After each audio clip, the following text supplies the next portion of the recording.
Реджеп Тајип Ердоган е во центарот на турската политика во текот на изминатите 2 децении. Тој ја консолидира својата моќ по неуспешниот обид за државен удар пред 2 години, со тактика која се смета за авторитарна.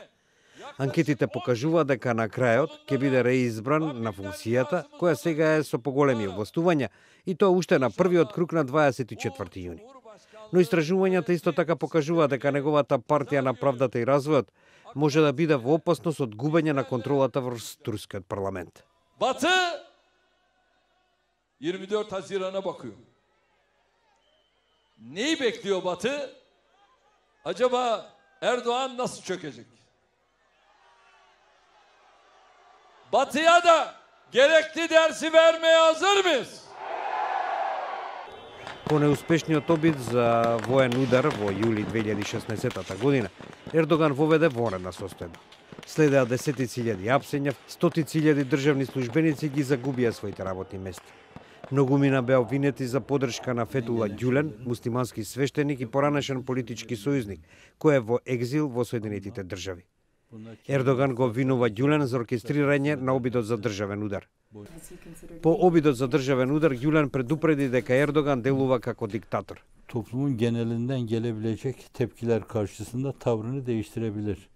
Başa çıkamayacağını anlayınca olduğu yerde kalabilmek için zannediyorum kovduğu, ayaklarının altına alıp çiğnediği insanların ayaklarına da kapanabilir.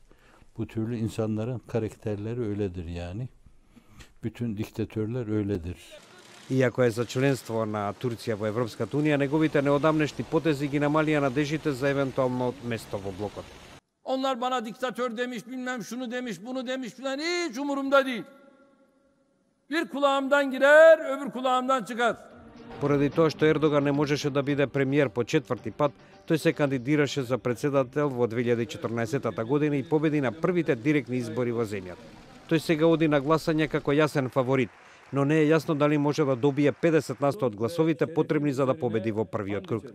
Главната опозицијска Републиканска народна партија никогаш не победи на изборите против Ердоган во својата деценија и половина на власт. Таа за нејзин кандидат го номинираше 54 годишниот наставник по физика Мухарем Инче. Но тој има 20% помалку од Ердоган. Ben tarafsız bir cumhurbaşkanı olacağım ve rozetimi size emanet ediyorum. There is a possibility for the CHP's opposition candidate to defeat Erdogan in the second round if he can capture the Kurdish votes. But I think more importantly, if he can appeal to the country's religious conservatives who want to make sure that the religious freedoms that they have enjoyed under Erdogan's rule will remain in place. Судбината на партијата на Ердоган во парламентот би можела да зависи од тоа дали прокурдската опозицијска партија ХДП ќе освои доволно места. Незиниот председателски кандидат Селахатин Демирташ веќе 20 месеци е во затвор во очекување на судскиот процес за голем број обвинувања по државната безбедност. Турција од секогаш била крстопат меѓу истокот и западот. Ердоган, побожен муслиман, ја води ова земја како премиер или председател од 2003 година. Ова гласање најверојатно ќе утврди дали тој ќе владе со обновена или ослабена моќ.